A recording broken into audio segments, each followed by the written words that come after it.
Hello everyone, my name is Henrique, the first name here. How do I use this?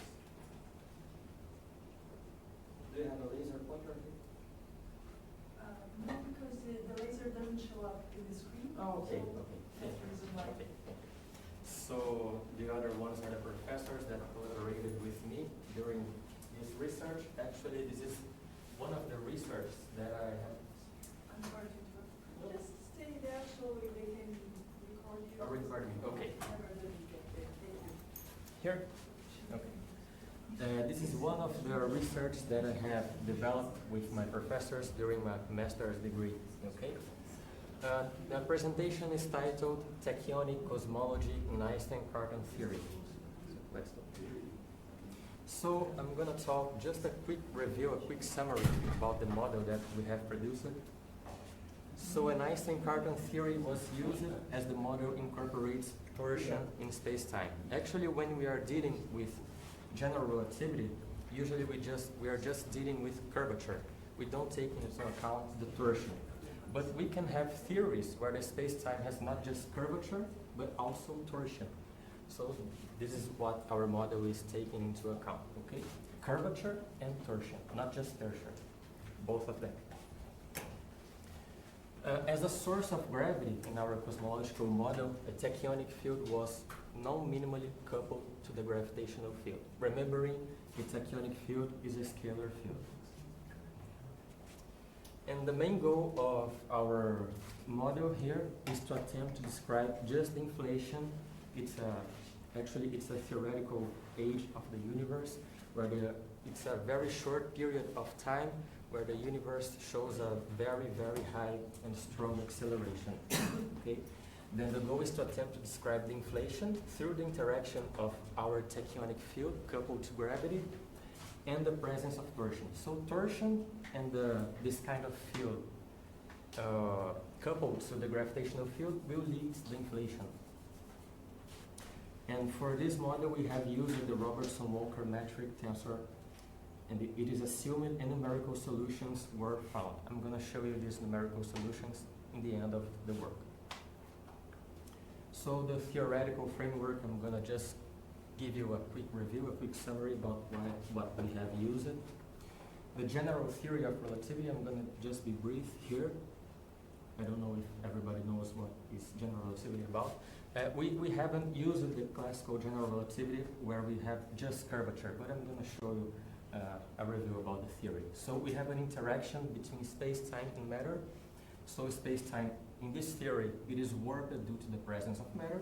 Actually, not just matter, but matter and energy in general relativity can curve the space-time. So the space-time is warped.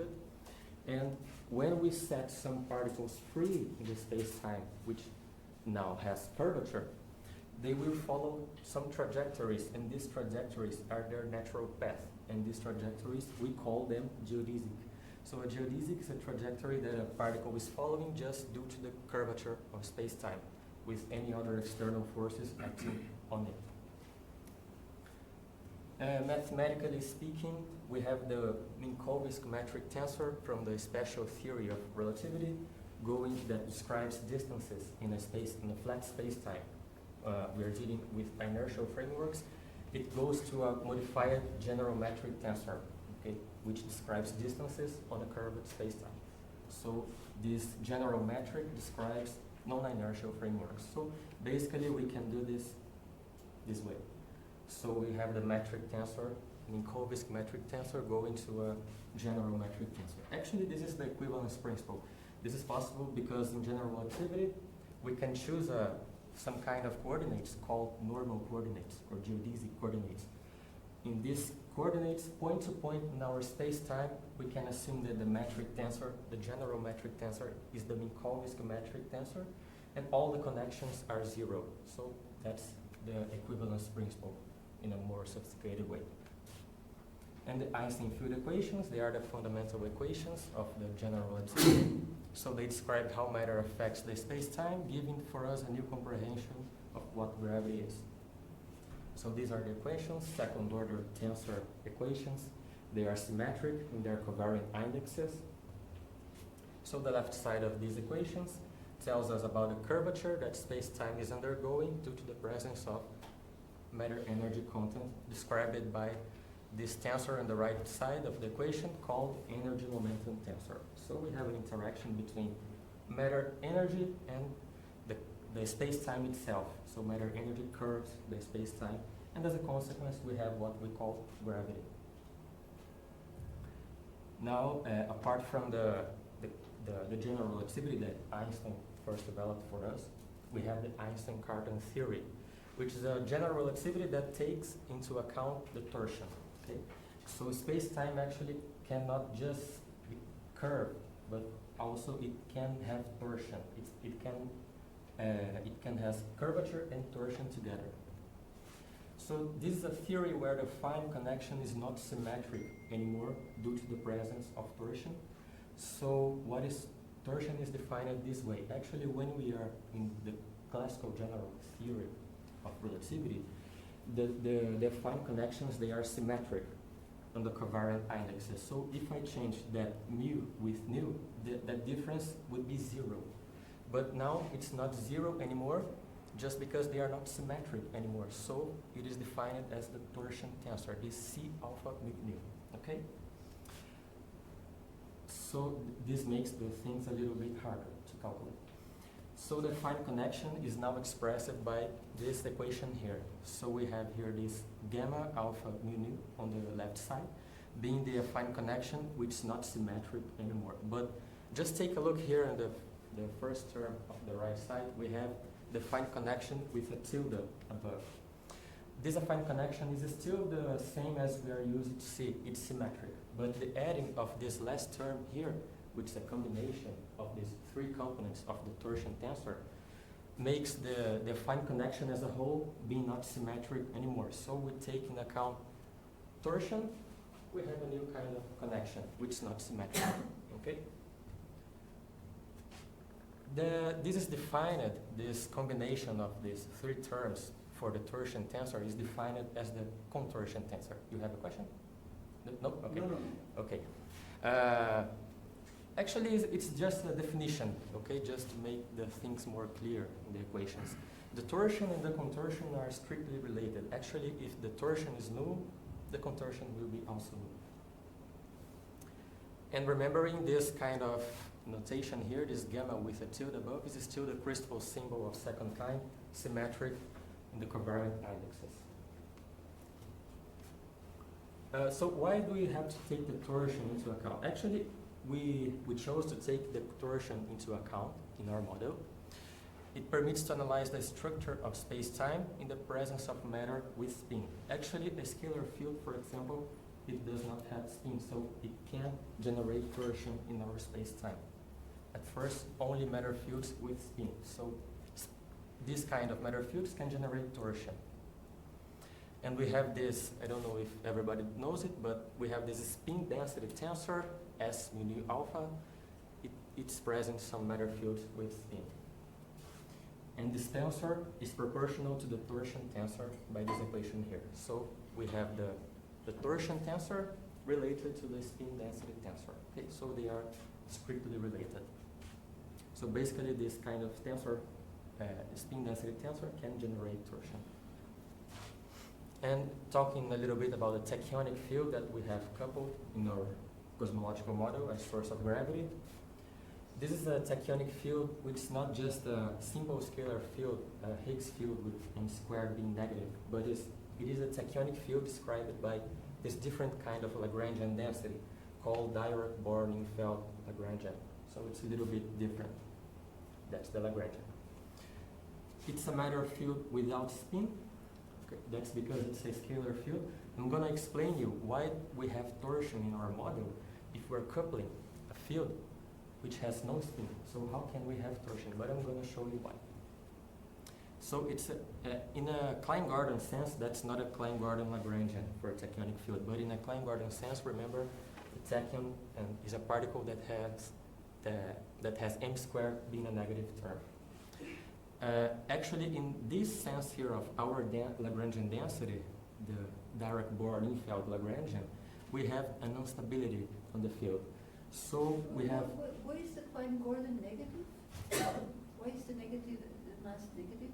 I don't know that. Actually, we have the Klein-Gordon field, but we can have the Klein-Gordon field with this term here being negative. So if this m squared is negative in the Klein-Gordon field, Lagrangian, it's not this Lagrangian. Oh. Okay?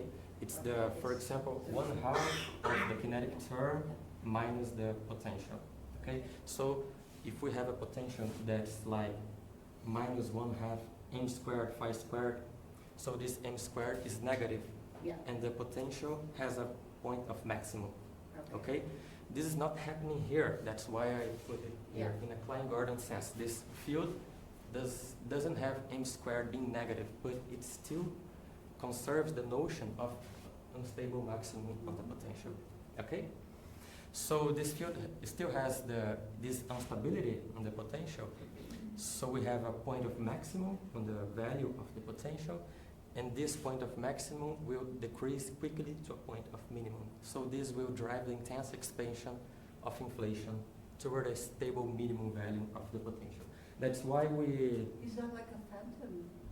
a Is what? it going to be like a phantom, like a negative energy density? Negative Phantom energy field, density. Phantom energy? Like it's inflation, but with the violation of the energy density. You've not heard of phantoms? I don't know about a lot about the phantom fields actually. It's like but inflation, but it's more as a bit like. I it's think not it doesn't physical. have a lot to do with this Oh, kind okay, of concept. good. Okay. So we try to use this field, this kind of field. That's because we are going to have a rapid decay on the potential, and this fits what we expect from the inflation. That's because it's a very short period of time with a very high acceleration. So it has to be a very high value for the potential at the beginning. The cosmological model now that we have developed, so the action and the equations of motion. So here the Palatini variation was considered to yield the equations of motion.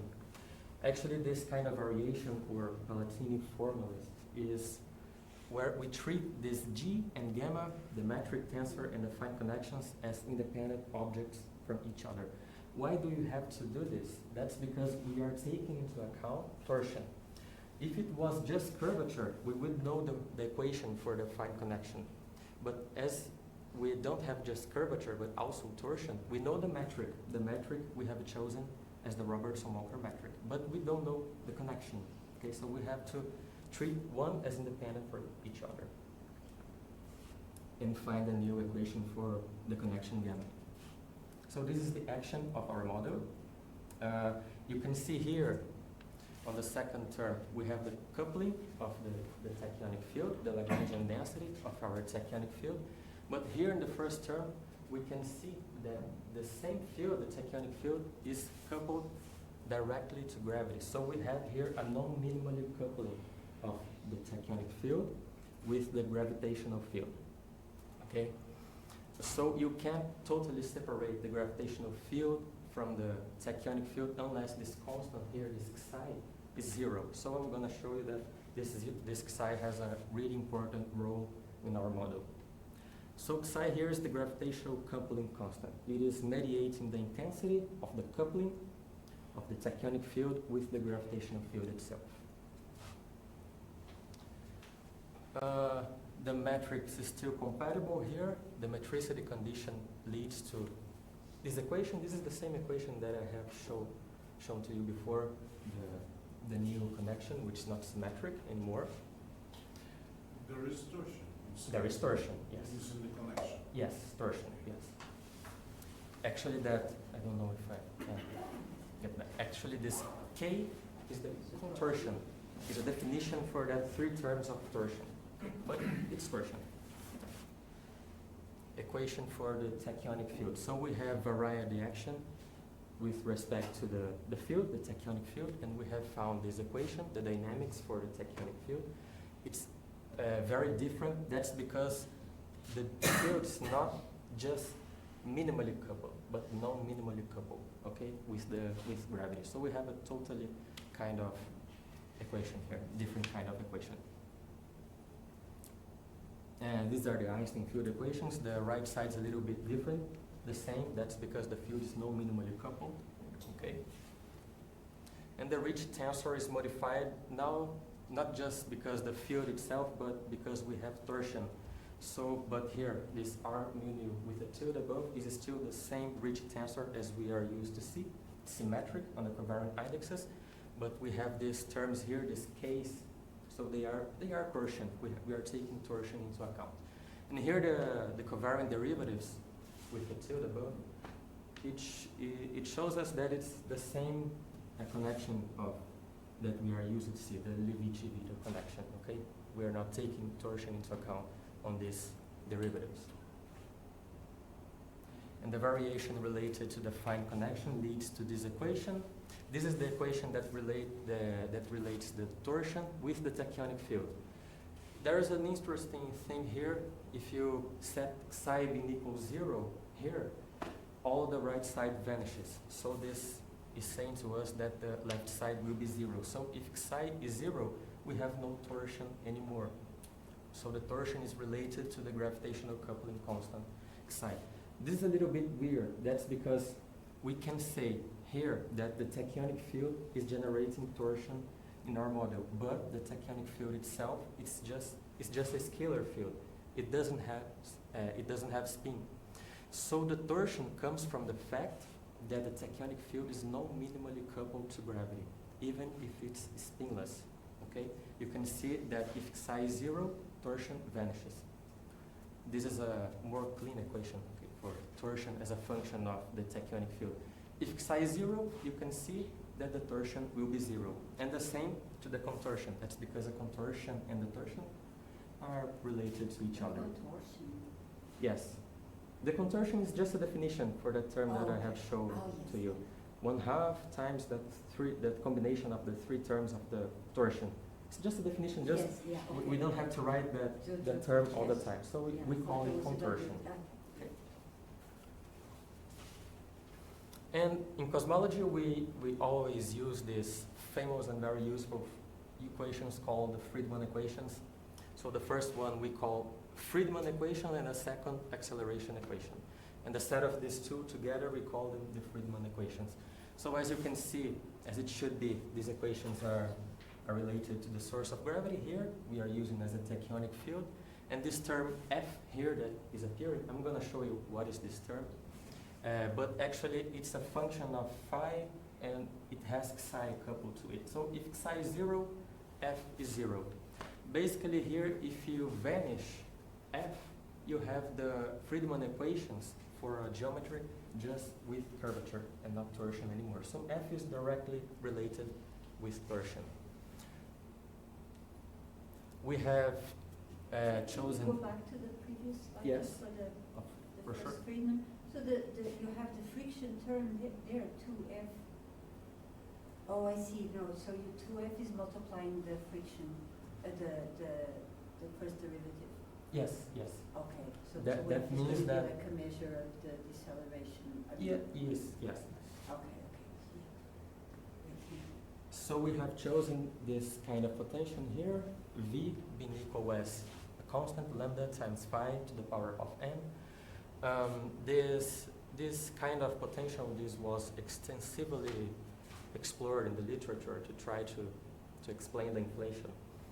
So, but we had to make a fine tuning for these two constants, so we chose lambda being equal 1 times 10 to the power of minus 5, and then being equal to minus 0.1. Here, that's what F is. Okay, so just a definition. That's because we would have to write this term all the time. So we define it as F. So if psi is 0, F is 0. That's why we can call it the torsion term. But psi is the fundamental constant here. We have now two equations that we have used to plot the graphs. An acceleration equation for the tachyonic field, the first one, and the acceleration equation for the scale factor. Okay. Again, you can see, for example, in the first equation, if psi is equal 0, the last term vanishes, and on the first term, on the denominator, it will be equal 1. So we have the usual Klein-Gordon equation if psi is equal 0. So if psi is equal 0, the field will be just minimally coupled and not non-minimally coupled. And we have no torsion because if psi is equal 0, the torsion is gone, and we have just the usual general relativity with curvature. So basically, in a review, this condition of psi being equal 0, the Einstein field equation is reduced to the usual Friedmann equations. These are the usual Friedmann equations. The first one being a function of just the density of the field, and the second one a function of the density and the pressure of the field. Basically, here, this one. The torsion, if psi is equal 0, the spin density tensor will be null, and the torsion will also be null. So basically, if psi is equal 0, Einstein-Karpan goes to just Einstein. We have from curvature and torsion to just curvature. Okay? If psi is equal 0, the torsion is null. The torsion vanishes. We have set some initial conditions here to plot the graphs. For the tachyonic field, this comes from the literature. This field has to be very small in the inflation in the beginning. So a condition for phi of 0 and the first derivative of phi in the time being equal 0. And for the scale factor, we define a of 0 being equal 1. And from the Friedmann equation, we can set the initial condition here for the first derivative of the scale factor. The units you are using for discovered field is blunt units? No. We are just dealing with natural units actually. Or in terms of Hubble time? The Hubble time? What do you mean? No, the units you are using. Natural units. Natural Yeah. units. The numerical solutions now. This is the graph for torsion as a function of time. So as we are expecting that torsion and the field, the tachyonic field, a mix between two of them is leading inflation, is driving inflation. So we have 3 different values of psi that were chosen, and as we expect, the psi is mediating the coupling of the field with the gravitational field. But we conclude also that the psi is mediating the intensity of the torsion. So the higher the value for psi, we have to have the higher peak of torsion, as we are seeing here. So for psi being equal to minus 5 times 10 to the 6th power, we have the higher peak of torsion. In the beginning, torsion was high and diluted with the passing of the time. That's what we expect. Actually, we are just using torsion here to explain the inflation. From the end of the inflation onward, we have a universe described with just curvature. Just curvature is perfectly to describe the universe from the end of the inflation onward. Torsion is present only in the inflation, here in this model. So the universe tends to be governed by the usual Robertson-Walker metric from the end of the inflation onward. Do you have a question? Sorry, can you comment on the units on the axis? It's the same. We are using just natural units, just to see the intensity of the torsion related to this. Here, T is normalizer. Yes, it doesn't have a... This is a blank units, right? Blank units because you are using G equals C to E. Yeah. So Sorry. this means that you are 0.5 of Planck Here. time, meaning that you believe in classical physics at those scales. Yes. This answers your question? If those are blank units, yes, it answers, but well, All right. Can I go on? yeah, sure. Here we have just increased the time scale just to show you that the torsion really dilutes with the passing of time as time evolves. So that's a graph with a longer time interval, and it's possible to see the torsion tending to a new value. And we have found also a graph for the acceleration as a function of time, as it should be. The higher the torsion, the higher has to be the acceleration.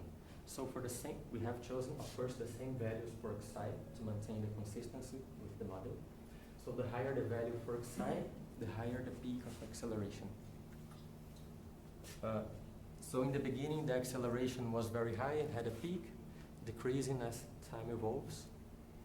So we expect this, because in the end of the inflation, we expect that the acceleration is null.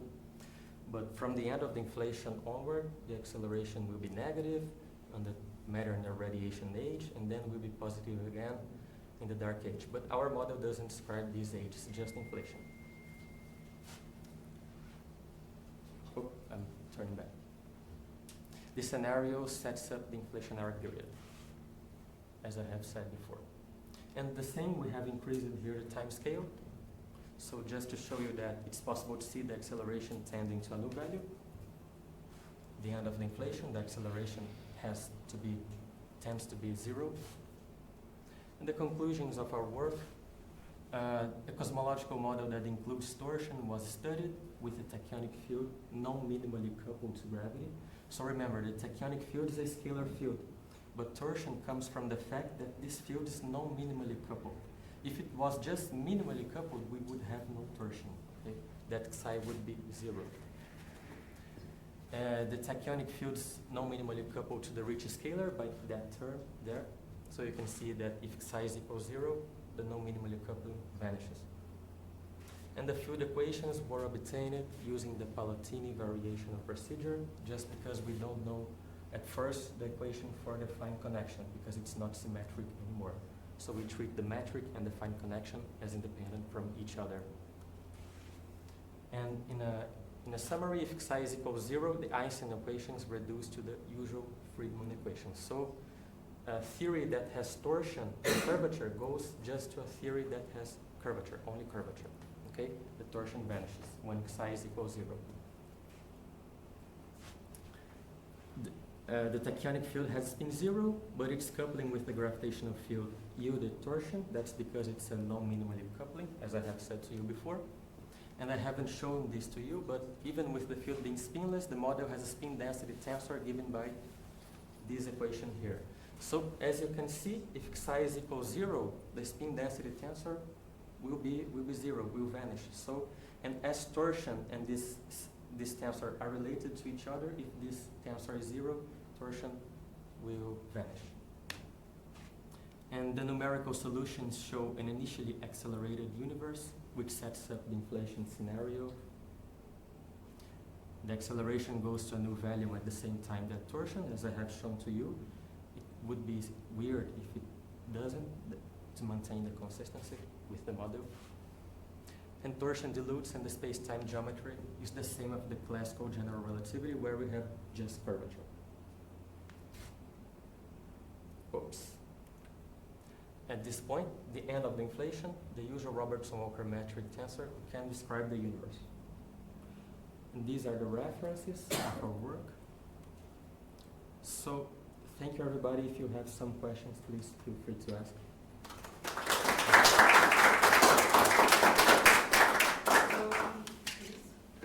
So what's the advantage of assuming torsion on the top of a tachyonic field? Why did you assume torsion?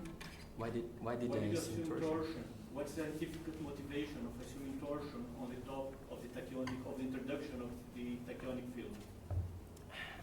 Okay, this is a totally phenomenological model. So we have thought about some ways to try to describe the inflation, and when we get the tachyonic field as a field to try to describe the inflation, that's because it has that instability on the potential.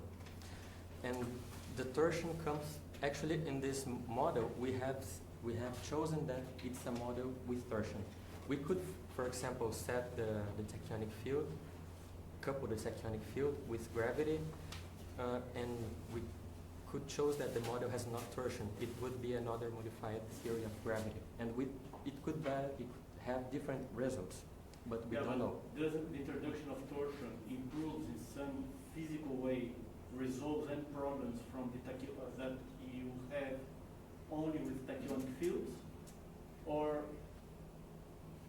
what? What was the scientific motivation of considering The torsion with the tachyonic field. Yeah, tachyonic field with torsion. So the tachyonic field is what I have said to you, the instability on the potential. Okay, That's the it. torsion, The- does it solve it? The torsion is just a choice that we have made to try to describe the inflation as a geometrical effect. So torsion can, for example, we thought maybe in the inflation, the one of the main responsibles is a geometrical effect and not just a field coupled to gravity. So maybe torsion can lead to the inflation. So that's why we made a mix of these two things together. Okay. Any other questions? Perhaps I understood the question, Josh. I have the impression that the presence of torsion makes the inflation a transient period. No? So you have a moment that the acceleration is very high and then it goes to zero. Yes. So you make the link possible To to the solar model. to the matter and radiation age. Yeah. Yeah, but our model can't describe the matter and the transition of one period from the other. But it goes to zero, the Yeah, acceleration. it goes to zero. But the end of the graph, the acceleration is just zero. It won't make the transition to a negative acceleration. Maybe some changes in the model, for example, a minimally coupling and torsion could describe the transition. But I don't know. Because I think if there is only the tachyonic field, There's only it the goes to the zeta phase, I think. the zeta Not sure. phase. Where? The model, if you have no torsion, Yes. perhaps I think the attractor would be the zeta phase. No. From the transition onward, from the end of inflation onward. No, Yeah. just consider gravity and tachyonic field. Yes. And I have the impression that the evolution tends to the zeta phase.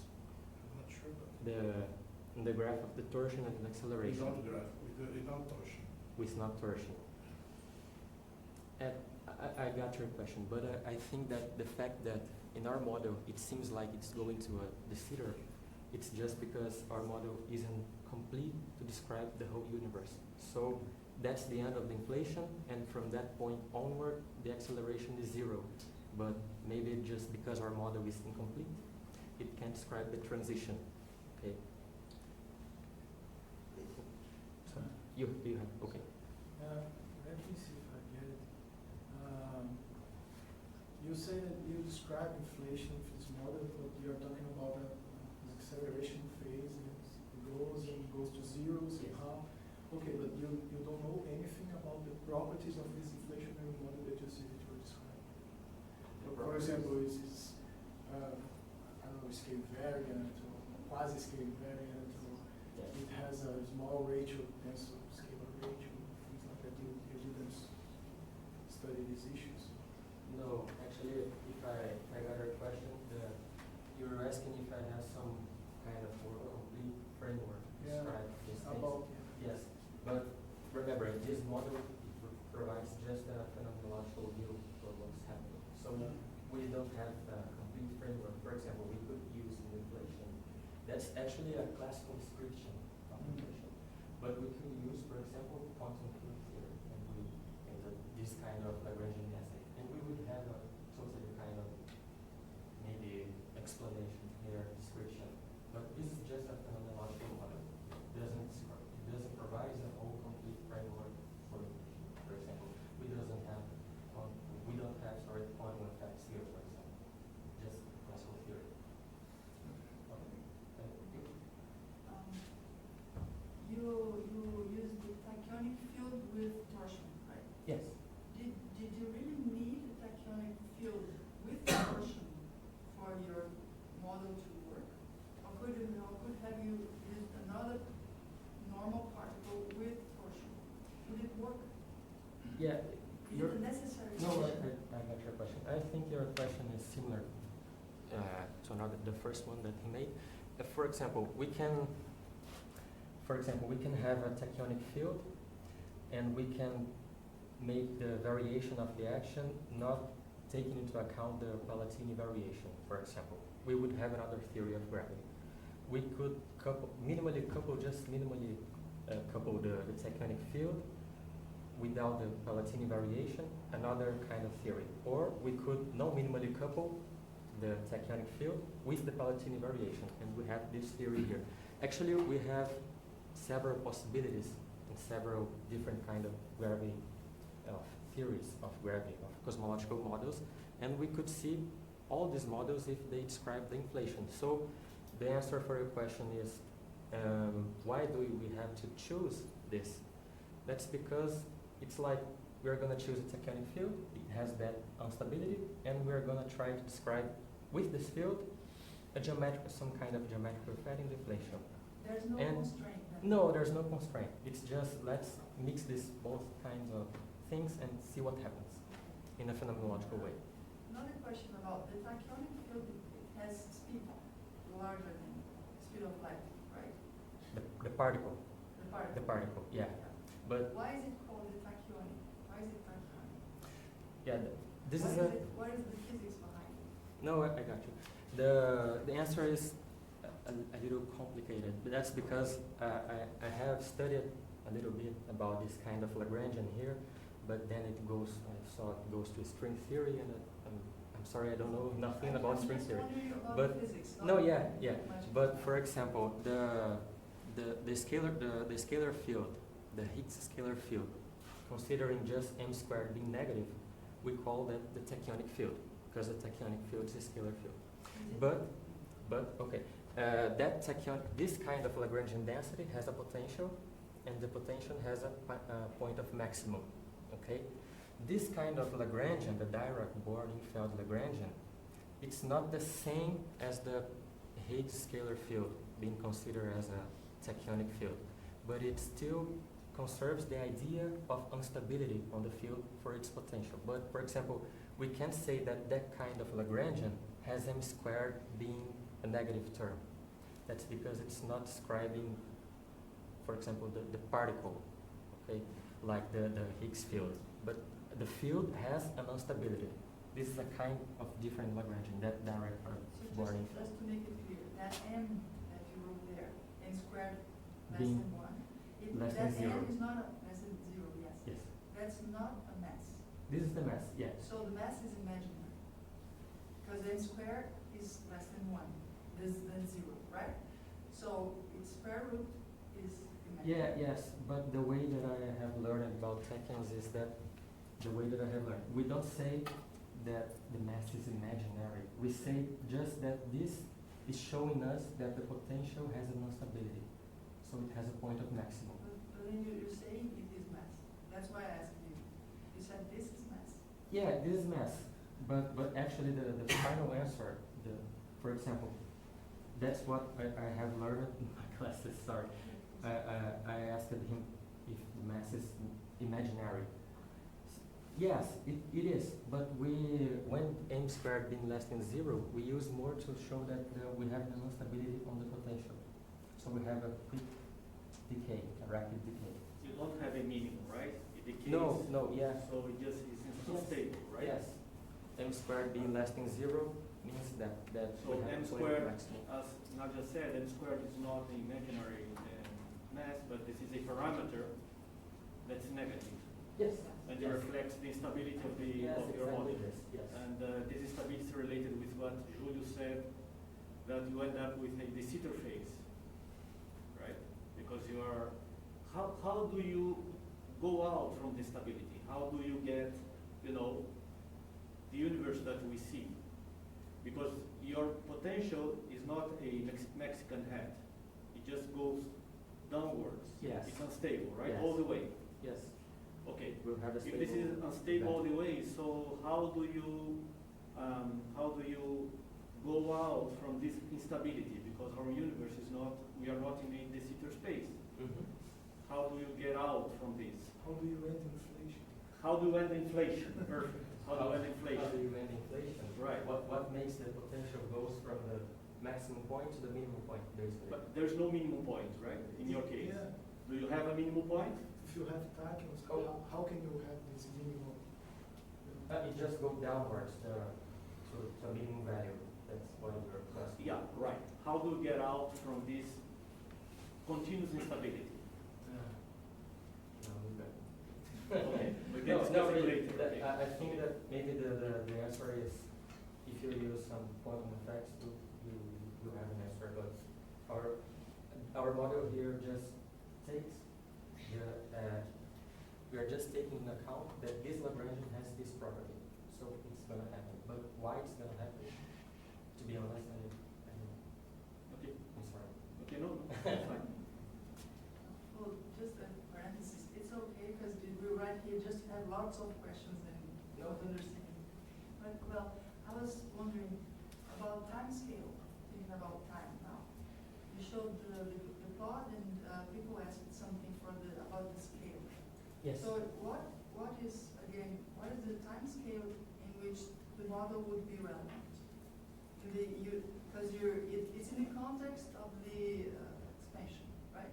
Inflation. And inflation, right? Yes. Inflation. And in that time frame, how long would last the importance of this model? I mean, the influence. The time interval that I have shown. Yeah, the time scale in terms of the age of the universe or the length Oh. or what is the intensity of the presence of this influence in the inflation? The presence of time. You know, in time. Okay. How long would it last? In time? Actually, I have set here C being equal G being equal H bar is equal Right. 1, natural units. Okay. So we have the Planck units.